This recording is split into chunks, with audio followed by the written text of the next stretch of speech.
Hi everybody, it's Amanda with Be Love Crochet. I'm coming to you today to show you how to make this Swiffer pad.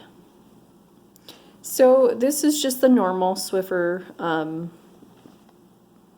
Swiffer mop thing. This is just the normal one. I don't have the Swiffer, well I do have the Swiffer jet, but I usually use this. So I was going through, I wanted to make a reusable pad for myself because I wanted to save some money, and I wanted to get actually something that cleaned my floors a little bit better because I've used the reusable pads and I've used, I don't know, other stuff, and I just don't feel like it worked as well. So I was going through and I wanted to make a pattern that had a lot of texture to it and that was really taut because I didn't want the pad moving around as I cleaned, and I wanted it to clean my floors really well. So this is the second pad I've made. The other one I actually washed and dried before I even used it because I know this is cotton and I knew it was going to shrink. So I did that on purpose to make sure the pattern was going to turn out okay still.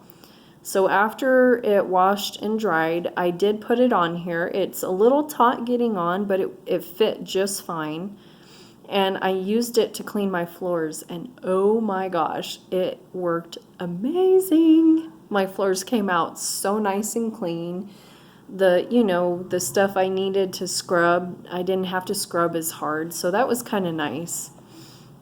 So for today's tutorial, I would recommend, if you do have a Swiffer around your house, maybe have it just on hand so you could do measurements and make sure it's coming out right.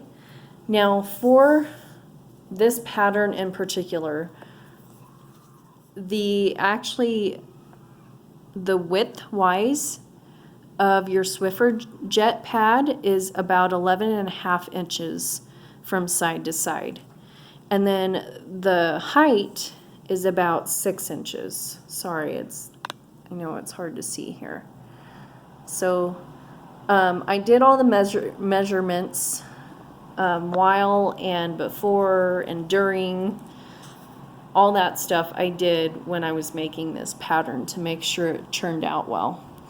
So if your gauge is a little off, because everybody crochets a little bit different, try going up a size if you're too tight, or go down a size if you're too loose, because you want to get around those measurements so your pattern works out. Anywho, for today's tutorial, you're going to use a 5 size H hook, and that's what the yarn calls for. This is Peaches and Cream. I got this at Walmart, I think for $7. And they do give you a very generous amount. Now, if you want to go with their littler skeins, of course, be my guest. You're more than welcome to. The only thing is, I'm not quite sure how many you would need, so I would get at least 3 skeins just to be safe. Because, like I said, I used this, so I don't know the exact yardage that I used. You're going to need scissors because you're going to have to cut some ends, and I do recommend having some stitch markers. Now if you don't have stitch markers available to you, just take a separate piece of yarn and you can use that. Just cut it and use that as your stitch marker. You will need a darning needle because you're going to have to sew in some ends, and of course, like I said, you'll need some yarn. Now I would highly recommend getting 100% cotton yarn.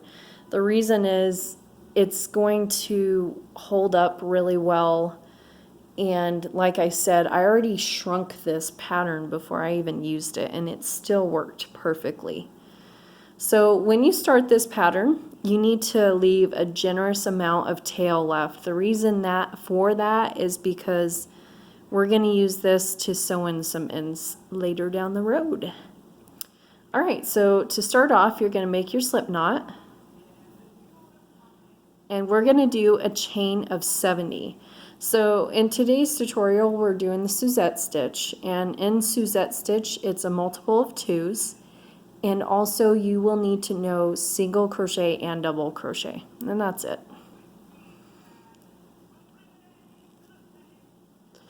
So to make a chain, you're going to yarn over, and that yarn's going to go into the throat of your hook. You're going to point your hook downwards and pull through the loop. So that's 2, 3, 4, 5, 6. So go ahead and make your chain of 70. I'm going to do it off camera. That way you don't have to sit there and watch me count a bunch of chains. So go ahead, make your chain of 70, and I'll meet you back here to show you what's next. Alright everyone, so I went ahead and I did a chain of 70. So that's what it looks like. Let's go ahead and measure it. See if it... Now when I measured my chain before, when I was making this pattern, it measured 22 inches. So that's what it's measuring right now, is 22 inches. It's a little floppy right now, but anywho, so to start your your first row, you're going to skip this chain and you're going to go insert into the second chain, yarn over, pull up your loop, and make a single crochet. Okay, and then you're going to make a double crochet. And that's a Suzette stitch, is a single and double in the same loop, chain space. And then you're going to skip a stitch and you're going to repeat that. You're going to put a single,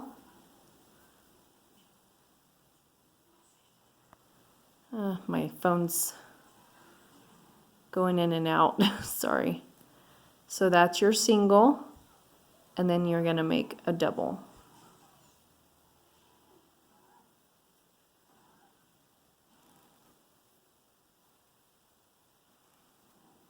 Okay, and that's just the repeat down the whole row. So you're going to skip a stitch, do your single,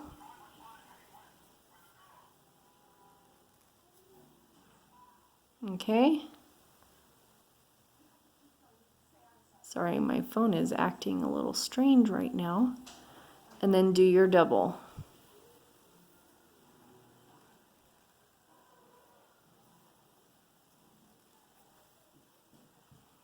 Okay, skip this stitch, single, double. Skip a stitch, single, double. So you're going to do that all down this chain until you get to your last chain. Now when you get to this last chain, you should end with a single crochet. If you messed up somewhere along the line, then something went wrong. You might have not skipped a chain, or maybe, I'm not sure, but what you'll just have to start over. Unfortunately, that's just that's fun in crochets when you have to, they call it frog it, when you have to rip it out. But anyways, you should end on a single crochet. So go ahead and do this repeat down the whole row. Skip your stitch, do a single double, skip a stitch, do a single double. You'll end on a single crochet, and I will meet you back to show you what you need to do next. Alright everybody, so I'm at the end here. That's my last stitch, and you need to make sure you put a single crochet in it. And don't, I know with the Suzette down the line you did a single and a double, but with this you want to make sure you do a single crochet in the last stitch. So from here you're going to chain 1 and turn your work. It kind of is a little wobbly at this point, but that's okay. Trust me, it straightens out. So for this, you need to make actually a single and double in that first stitch right there. Straight down from where your chain 1 is. Make your single. and make a double.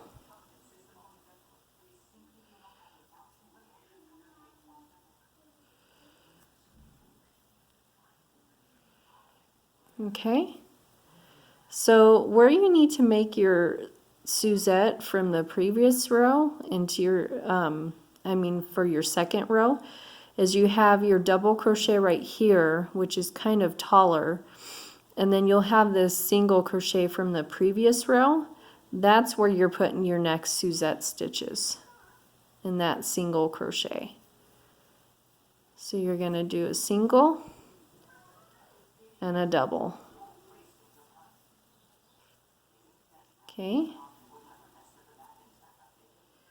I'm getting stuck here. Hold on one second. There we go.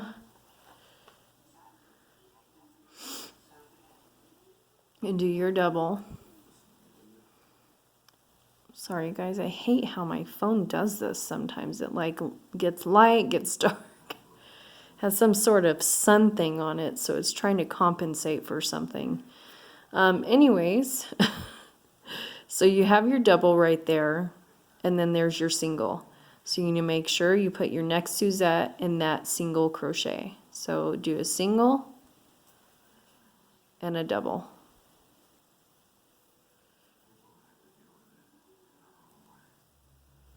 And this row right here will be your repeat for the rest of the pattern. So skip that double, and in that single, do your single and double. Your single and your double. Oops.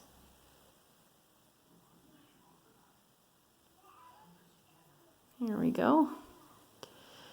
So you could just tell it's your single from the previous row. It's a bigger gap than this, and it's a shorter stitch. Like this is a little taller there. So insert your single and your double. So you're going to repeat this down the whole row, and when you end at the end here, I'll show you where you need to go. So go ahead and do that all the way to this stitch, and then when you get to this funky looking area right here, I'll show you what you need to do. Alright everyone, so I've made it almost to my end here. Let me get a little bit more yarn. So here, right here, let's see, where am I at? Okay, so this is the last Suzette of that stitch, meaning of the row, because you're going to do a single and double. Now at the end here, we're going to do just our single. So it looks like it might go in here, but that's actually not where you're going to put your single. You're kind of going to turn this work towards you, and there's a V shape here. You need to go into that stitch to do your last single. So insert your hook into that V stitch, do your single, and then you're going to chain one. And this is literally your repeat for the whole 16 rows. So all together, you're going to do 16 rows of this Suzette stitch, and you're going to repeat that second row over and over. So again, remember you did your chain one, and immediately below that you have a single crochet, or your single crochet gap. You're going to go through that, and you're going to do your single and your double. And you're going to repeat this down the whole row. Again, you're going to do your single and double in that previous single crochet. You're going to do a single and double there, and you're going to repeat that over and over and over again until you get down to here. Now again, it's a little hard to see, but you're going to end on this stitch right here. This one right here. at the very end of your row. So you're not going to end right here where your other Suzette is. You're going to actually end at the very end. So you need to make sure you do that, otherwise your work is going to end up a little wonky. So again, you did your single and double, you're going to skip that double, and then you're going to do your single and double stitch in that little, it's like a little triangle, honestly. So single, double. Skip that double stitch or double crochet from the previous row and go into your single crochet and do your single and double. So repeat this row 16 times, which mine measures the exact 6 inches. So you need to repeat over and over until you get to row 16, and then I will show you what is next. So go ahead, do that, and I'll meet up with you and show you how to almost finish this easy Swiffer pad. Alright everybody, so I went ahead and I did 16 rows of that Suzette stitch, and I ended on a single. Remember what I said? I'm going to show you again. So you did your Suzette in that previous stitch, and then you have a double crochet. You're going to go into that very last stitch and do a single crochet. Sometimes it's harder to see on this camera, but this is what your edge ends up looking like, and it's nice and even. So that's what you want to end up with. Mine was knotted before, so it was a little bit harder to see. So you're going to go into that last stitch there and do your single. But instead of chaining up, you're actually going to pull that yarn up a little bit, and you're going to pull your yarn all the way through, because we're going to finish that yarn off. Now again, I left a generous tail because we're going to use this to sew the other end. So just pull on that a little bit. And this is what it's looking like. It's got really good texture to it. It's a really pretty color. So in order to do this, I need to take my other Swiffer pad off, because this is why I said you're gonna more than likely need your Swiffer pad with you, your little, I don't know, Swiffer with you, because you're gonna use that to kind of gauge where you need to sew.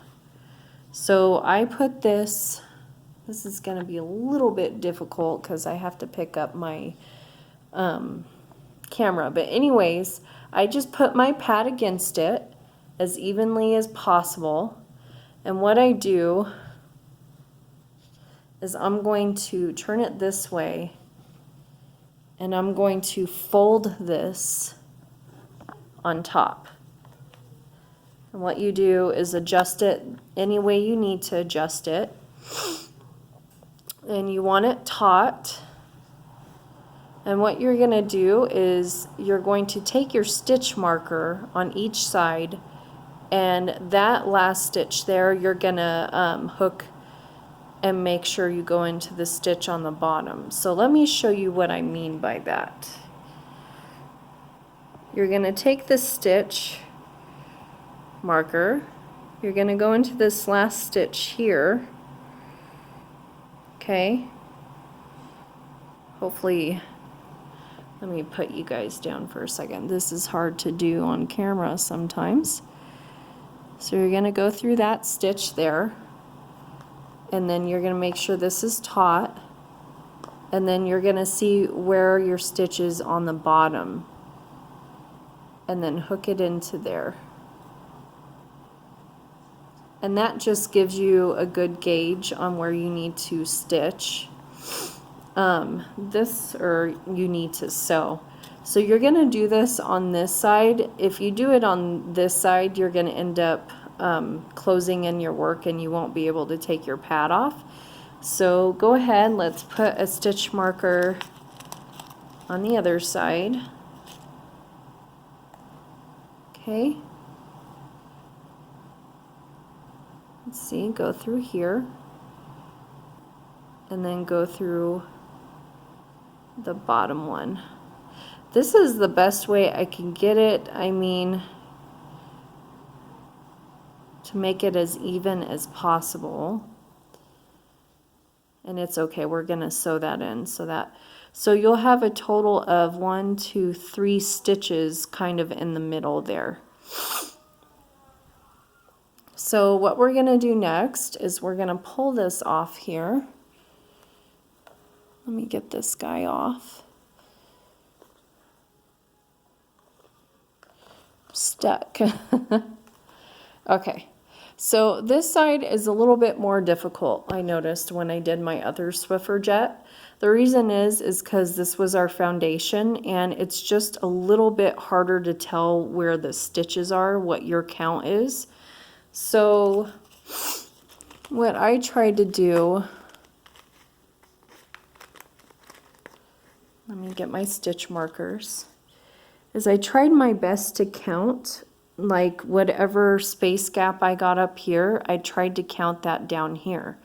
So I laid it as flat as I can, and what I figured out, if you see right here, you got a big gap space, and then you kind of got that little gap space. That's that chain that we skipped when we were making our foundation chain.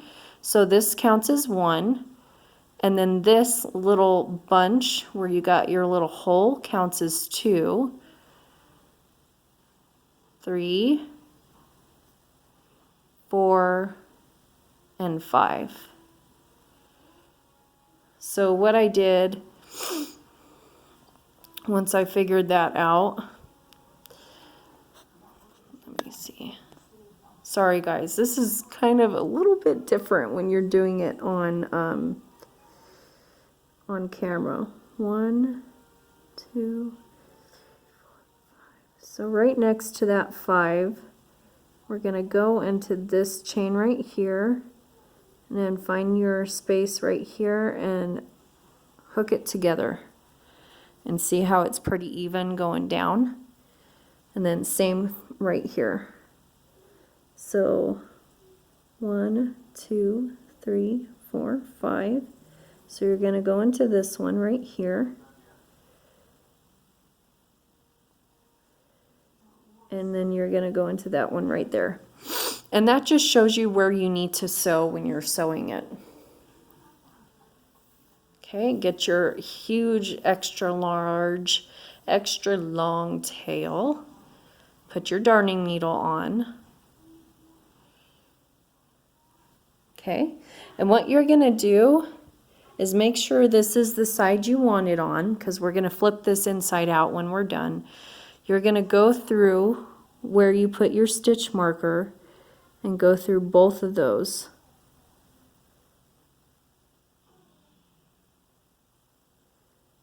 And then remove your stitch marker. And then just pull through. And then you're just going to line these up the best you can and go through each stitch here, just sewing along. Like I said, the bottom part is a little bit more difficult to tell where your stitches are. So you just need to line them up the best you can and make sure they're even. So you're going to just stitch down this whole side, putting your two sides together and stitching it as even as possible. And go through that stitch right there is your next one.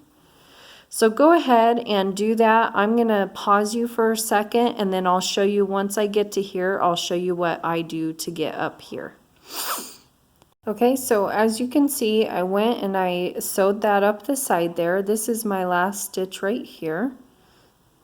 So like I said, you kind of just have to line them up as evenly as possible. It's a little bit harder to see the stitches on the bottom where your foundation row was. So, okay, now that we've sewn that side up, now what I did to get up to the top is I'm going to take my yarn and I'm going to feed it up through the top here. And that's how I avoid a bunch of, you know, adding yarn. And don't pull it too tight, because if you do, you're going to scrunch up your work. So just pull it through and do that up the whole side. Just go through. Kind of have to search where your needle's going to go and where the thread's going to go. Pull through there. Try and see, I should have made that. Just make sure you get it a little close so you hide your thread a little bit better. So I'm going to pause the camera because I'm running out of time here and I want to show you guys. So go ahead and do that the whole way here and then stop here and I'll show you what's next. All right, everybody, so I went up the side and you're going to flip your work because you're going to go through the top. Now the top is a lot easier because you can kind of see where your stitches are a lot better. So you're just going to go through those stitches and same thing, you're just going to sew each end together. And then when you get to your stitch marker, you're going to take your stitch marker out. And you are going to repeat this on the other side too. You just sew your ends together. And then I will do this off camera. I will show you what you need to do once you're done sewing your ends together and it'll be done. All right, now that you've sewn all the way around, we're at our last stitch here. We're actually going to work our way backwards, and you need to do this on the other side too. You just work your way backwards just a little bit so you won't be able to see the knot we're going to create. Boy, this is not wanting to work with me. There you go. So one more time, we're going to go into this stitch right here, and we're not going to pull all the way through. We're actually going to leave a little bit there. It's going to look like this. And what you're going to do is you're going to just tie a knot. And it just secures your work. And the reason I do this is I just feel like it does a better job at securing your work and things don't come out as easy. Anywho, you do that on this side and this side, same thing. You trim it and then you flip it inside out.